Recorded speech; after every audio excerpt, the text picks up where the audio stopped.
In today's video, the president continues to troll Democrats regarding the government shutdown. Secondly, Chuck Schumer gets humiliated by CNN. And finally, we show you the proof that Democrats do want to fund healthcare for illegal aliens. And all these stories will show you what both sides are saying and then give you the bottom line.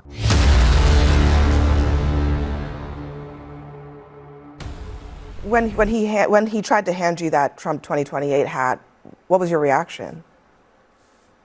Well, actually, he did not try to hand Leader Schumer and I the Trump 2028 hat. They just randomly appeared in the middle of the meeting on the desk. It was the strangest thing ever. And I just looked at the hat, looked at J.D. Vance, who was seated to my left, and said, "Don't you got a problem with this?" And he said no comment. And that was the end of it. All right, Leader Jeffries, thank you very much for joining. Okay, so I think it's safe to say that the president is having his way with the Democrat Party, particularly Chuck Schumer and Hakeem Jeffries. Because every time the president trolls them with a post that really is based on just humor, they can't help but react to it. And when they react to it, they become obsessed with it. And when they become obsessed with it, it means that it has taken their focus away from what they're supposed to be doing. I'm not complaining. I'm just stating the obvious. And it's just classical what's going on here. That wasn't the only photo. Here's another one from this angle and another one. So the Trump 2028 hats, we saw how Gavin Newsom flipped out when the president sent him these MAGA hats. But, you know, at the end of the day, again, this is a technique that the president continues to use to throw Democrats off their focus. And it works every single time. Now, of course, the vice president was on Fox News this morning responding to what Hakeem Jeffries said about this situation. Take a listen. The Trump trolling him with 28 hats. Yeah, thank you, Lawrence. That's the most important part. There are also the Trump 2028 hats, which I think made the majority or the minority leader in both the House and the Senate very uncomfortable. But look, it was the four of them plus me and the president, and we were having a very good conversation about health care policy. But the president finally sort of threw up his hands and said, guys, let's absolutely work on this health care policy disagreement. We want to fix this issue for the American people, but we're not going to be taken hostage. We're not going to. Now, it's not just the Trump 2028 hat where Trump was trolling Jeffries and Schumer. It's also the sombrero memes. And obviously, Jeffries came out, called it racist. And now the vice president, in his address to the press in the briefing room today, just moments ago, I had to respond to that question. And here's what he said. Take a listen. So the president's been posting some images of Leader Jeffries and Senator Schumer. I saw recently. You've said that you're interested in good faith negotiations with these leaders, but what message does that send? Is it helpful to post pictures of Leader Jeffries in a sombrero if you're trying to have good faith talks with him? Oh, I think it's funny. The president's joking and we're having a good time. You can negotiate in good faith while also poking a little bit of fun at some of the absurdities of the Democrats' positions and even, poking some fun at the absurdity of the Democrats themselves. I mean, I'll tell Hakeem Jeffries right now, I make this solemn promise to you that if you help us reopen the government, the sombrero memes will stop. And I've talked to the president of the United States about that. Now, to your first question, are we negotiating one-on-one? Are we negotiating in groups? Look, I will go to the U.S. Capitol right now and meet with Chuck Schumer or any Senate Democrat if it helps us reopen the government. Now, me personally, I don't find the meme to be racist because a meme is a digital joke, in my opinion. And as a black person in America, and I have to put it that way to make my point, there's plenty of black memes on X that I see every day, and some of them I sometimes find offensive, but at the end of the day, they may be funny. And so I don't really take it too seriously because I think there are things that are serious and we should be focused on that. And one of those things would be the hypocrisy that continues to be exposed from Democrats. And now CNN is doing the exposing by confronting Chuck Schumer on his past statements regarding the government shutdown just this morning. I mean, it's just continuing to get worse for him.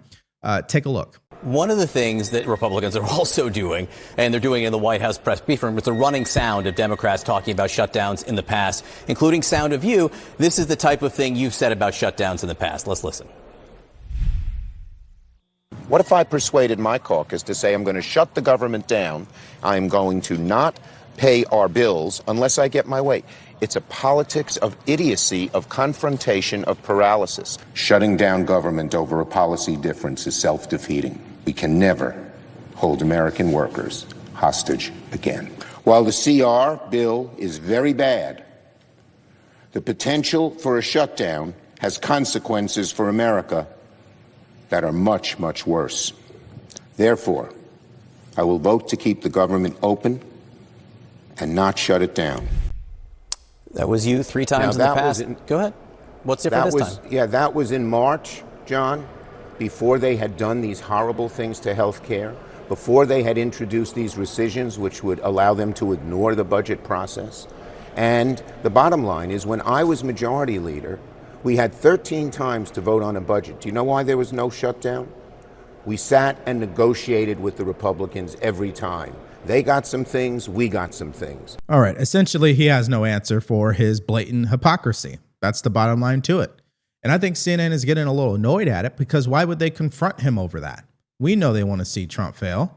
And there's another Democrat that goes on CNN and he gets confronted as well. So I'll show you that here in a bit. But let's first go to ground news about this story. This is really good. 65% of Americans oppose a government shutdown.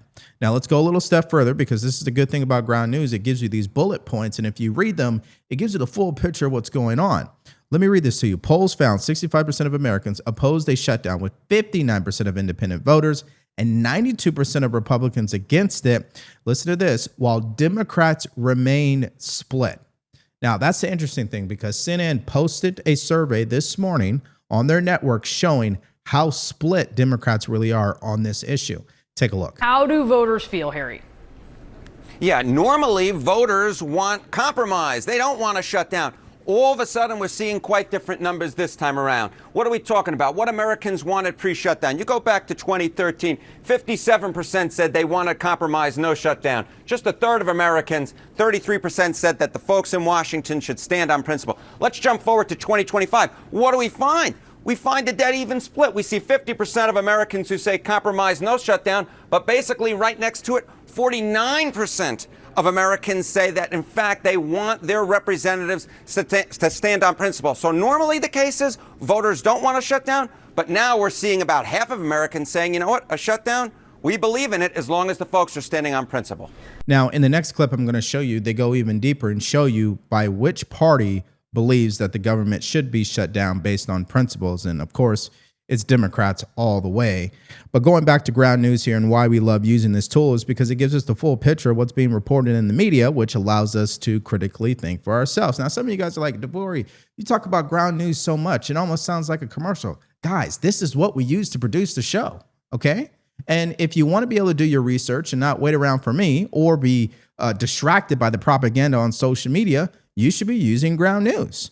And besides, when you click on this topic called government shutdown, it'll show you all of the stories that are being reported by the media and which way do they lean.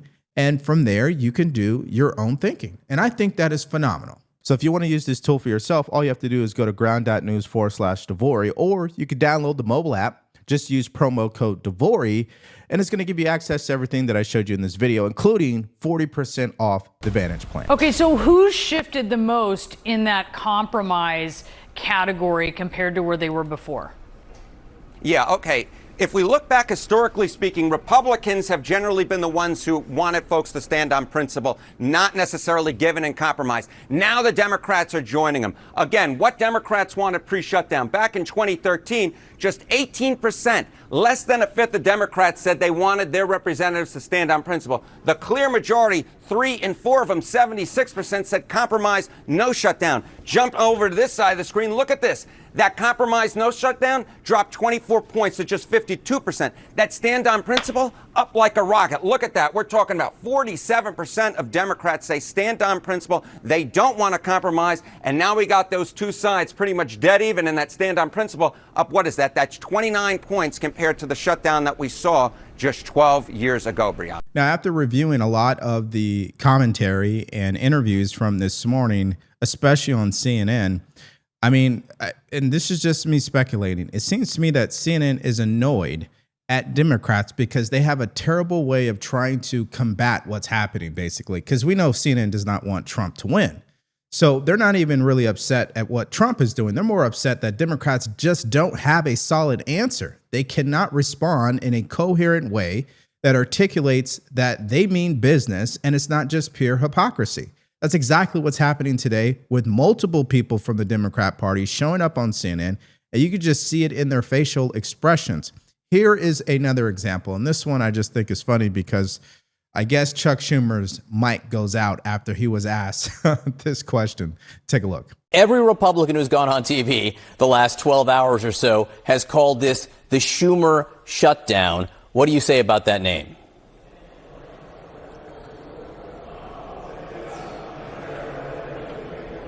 Senator Schumer, can you hear me? I can't hear. Senator Schumer, can you hear me? I don't think Senator Schumer can hear me right now. Maybe the government shutdown included audio on Capitol Hill. Okay, well, we don't really know what happened there because we're not standing next to Chuck Schumer, but I find that really entertaining. That's just me personally, okay? But let me continue to prove my point here that some of these hosts from CNN are annoyed at Democrats. Take a look at Senator Coons here. He's asked a very simple question. Hey, back in March when the government was about to shut down, you said you wouldn't vote on it because it was a dirty CR, meaning that both sides had priorities in this continuing resolution. And that's when usually the government shuts down because obviously that takes a lot of negotiation. Well, this CR today as it stands is clean. There's no priorities for Republicans and no priorities for Democrats. So what is your excuse now? Take a look. In March, you said on this show, I remember that March of this year, when funding almost lapsed, that you were voting no then because it was not a clean CR. That was in March. You called it a dirty CR. The policy director of the Committee for Responsible Federal Budget just said this about this piece of legislation that is being proposed. The House CR is just about as clean of a CR as you can get. So what do you do? Let me be clear about what I was saying in March and what I'm saying now. Yes, I agree with Senator Hoeven. There's no Democratic policy priorities in this continuing resolution in the direction of this government, because one of our core priorities is protecting Americans' health care. President Trump in his first term tried again to repeal the Affordable Care Act. Now Republicans are trying to repeal what makes that affordable, which is the insurance subsidies that expire at the end of this year. Insurance companies have to come out with new rates this month, and folks need to sign up for them next month. If you go check on your home state website for your insurance commissioner, like Delaware, your health insurance rates are going up. So in other words, he doesn't have an answer for why he's flip-flopping, and really we already know what's going on. It's that Democrats this time around are unified on one idea. We are not going to negotiate with President Trump. That's it. And the bottom line to it is it's only going to continue to hurt their approval rating, no question about it. But I find Senator Cruz to be at a loss, and you could just tell by her facial expressions. It's like, come on, man, can you just come up with a better answer? Anyhow, let's go to our next update. And this is still centered around the government shutdown because Democrats are claiming that illegal aliens do not receive health care benefits from federal funds. Well, what I'm going to do is take the time during this segment to show you how it actually happens. But let's start with what the vice president had to say this morning on this particular issue. Take a listen. This is a Democrat talking point. They say we're not actually trying to give health care benefits to illegal aliens, and here's why it's not true. There are two Biden-era programs that explicitly gave the taxpayer health care money to illegal aliens that we turned off when President Trump took over in January. Program number one is there's a lot of emergency health care at hospitals that are provided to illegal aliens. That was funded by the federal government. We turned off that funding because, of course, we want American citizens to benefit from those hospital services, not to be taxed and then to have those hospital services go to illegal aliens. The second of which is the Biden administration gave mass parole to millions upon millions of illegal aliens, and then they simultaneously made those parolees eligible for health care benefits funded by taxpayers. In the One Big Beautiful Bill, President Trump and congressional Republicans turned off that money to health care funding for illegal aliens. The Democrats want to turn it back on. And in their initial proposal, the first thing that they put out to reopen the government, they actually turned that money for health care benefits for illegal aliens back on. That was Exhibit A from the vice president himself in his own words, essentially just saying that Democrats want to go back to the provision that they passed under the Biden administration in 2021 that allowed illegal aliens to receive health care benefits in the form of Medicaid. Now, this takes us to Exhibit B, which you see here on the screen on Rapid Response 47's X account in the form of 3 separate screenshots. Screenshot 1 is that 2021 provision from the Biden administration that clearly states that undocumented migrants can receive health care benefits in the form of Medicaid. Screenshot 2 is the one big beautiful bill that it removes that language, bans that from happening. Screenshot 3 is the proposal from Democrats today saying that they want to remove the language from the one big beautiful bill. And essentially that would mean it would go back to that 2021 provision. Now, if that's not enough for you, why don't we just hear from Democrats themselves, starting with Khanna, who clearly admits out loud that, yes, illegal aliens are receiving Medicaid health benefits. Take a listen. In terms of health care, the reality is they're just not being honest. The amount of money that actually is going towards people who are undocumented is such a small portion of the Medicaid cuts or the Affordable Care Act, if at all. And so we can argue that point, but the reality that even the vice president would acknowledge, that anyone who looks at the numbers will acknowledge, is 90 to 95% of the funding we're talking about is talking about funding for American citizens. Okay, well, according to him, it's a small portion. So meaning they are receiving health care benefits. It's either they are or they're not. Which one is it? And it's the same thing with voting, right? They lie about that. Illegal aliens are not registered to vote. We know that to be false. Just look at California. They don't even check your citizenship status, okay? Let's just be real about it. Now, let me at least give you guys the objective truth here, just to make sure you guys got the actual facts. Now, when it comes to funding for illegal aliens, how does it exactly happen? Well, the federal government subsidizes state-level Medicaid programs. And when they do, it frees up the state to have more money to contribute to their Medicaid programs, which they then get to dictate who gets to receive those benefits. So if you take California, for an example, we know that California has been going bankrupt, their Medicaid program, that is, also known as Medi-Cal, because they have all these illegal aliens on it.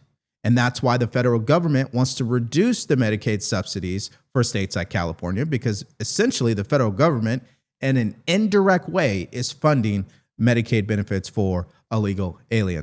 Here are facts. Here are the facts. The proposal does not provide health care for illegal immigrants. Illegal immigrants cannot buy health care under the Affordable Care Act. They cannot receive health care subsidies. No. Illegal immigrants are ineligible for Medicare, Medicaid, and the Children's Health Program. The Democratic bill does not make them eligible. It does, actually, because what it does is it unwinds the changes that Republicans put into the big, beautiful bill, the big signature legislation that we passed and signed into law on July 4th. That has been very successful in shoring up Medicaid for the people who are actually eligible to receive it. What we did in the bill, and the CBO just verified this 3 weeks ago, the Congressional Budget Office, the nonpartisan arbiters of everything up here, they said that those provisions have helped to reduce premiums. Why? Because we got ineligible recipients off of Medicaid, illegal aliens, and able-bodied young men who are riding the wagon who are not eligible to be there. Medicaid is intended for specific populations of U.S. citizens. That is young, pregnant women who are down on their luck, the disabled and the elderly. Those resources are being drained from those folks, and so we fixed that. We reduced fraud, waste, and abuse in the program. Chuck Schumer's counterproposal on the CR would reverse that. That is a simple fact. The CBO did not say that about illegal immigrants. You've made your point right. All right, so that was an exchange between George Slopinopoulos and Speaker Johnson. You could tell that George is really heated.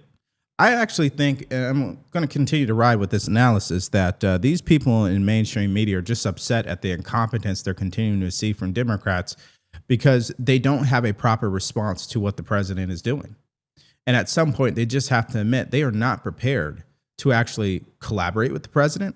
And if they're not prepared to do that, then they're definitely not prepared to fight against the president. And that's what we're seeing play out. They really don't have an answer here, and they're just going to continue to lose this battle politically.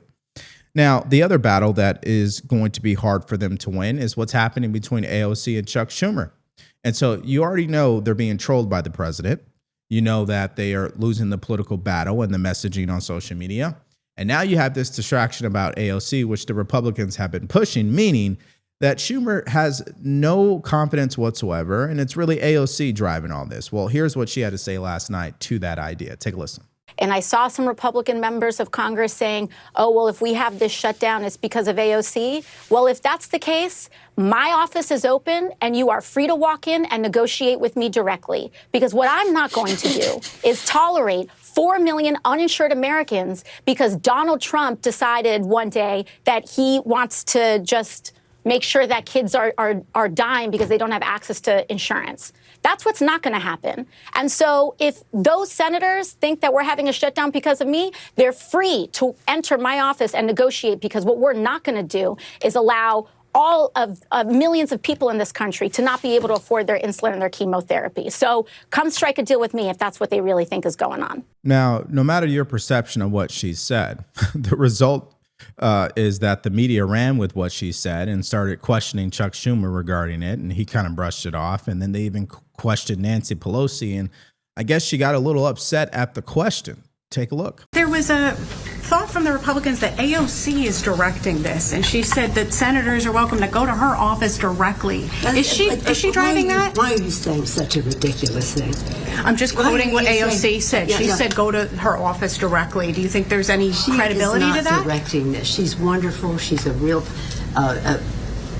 team player and the rest of that. You started by saying Republicans saying that she's directing this. She is not. Hakeem Jeffries is. And this takes a lot of experience, a lot of unity from the caucus in terms of the point of view. And that's what this is. She's an articulate spokesperson for her point of view. Hakeem Jeffries is leading this. So the latest update that we have so far, this is coming from CNN. Manu Raju says that senators leaving town until Friday to observe Jewish holidays. So the government will be shut down at least until then, but likely longer. In fact, the longest government shutdown happened under the first Trump administration, came in at 35 days. So it actually could last that long once again. And the people who are going to obviously be hurt are people who really have nothing to do with this fight, as we know. Particularly people who work in D.C. Federal workers are going to be laid off, no question about that. And so Democrats will probably try to use that to make their point or use it as a negotiation tactic, but we'll see. At the end of the day, why they won't vote for a clean CR is beyond me. But this is the fight that they want to take to the president, and a hill they're willing to die on. I just think politically it will make things worse for them. All right, so let's hear from you guys in the comments section below. Clearly, the government's going to be shut down for the rest of the week. I told you how long the longest shutdown was, which was under the Trump administration in his first term, 35 days. So answer me this. How long do you think the government will be shut down if you had to bet on it? A couple of weeks, 1 month, 2 months? Give me your answer to that. Secondly, again, this whole meme situation, do you find it racist at all? Please react to that regarding Hakeem Jeffries. And then finally, what did you make of Nancy Pelosi getting upset that Republicans are suggesting the idea that AOC is behind this? And that's why Chuck Schumer is really being a weak leader for the party at this point. But I think for the American people, he's even a weaker leader. Let me know if you guys agree with that analysis, and just give me all your thoughts about everything we discussed in this video in the comment section below. Now, this takes us to our next video. The superintendent for the Des Moines public school system has resigned in disgrace. This guy not only lied about his citizenship, but he lied about his education. He's not a doctor. All of these details have been released, and his lawyer has an interesting excuse about all of it. So if you guys missed out on that update and more about the government shutdown, all you have to do is click on that video because it's coming up right now.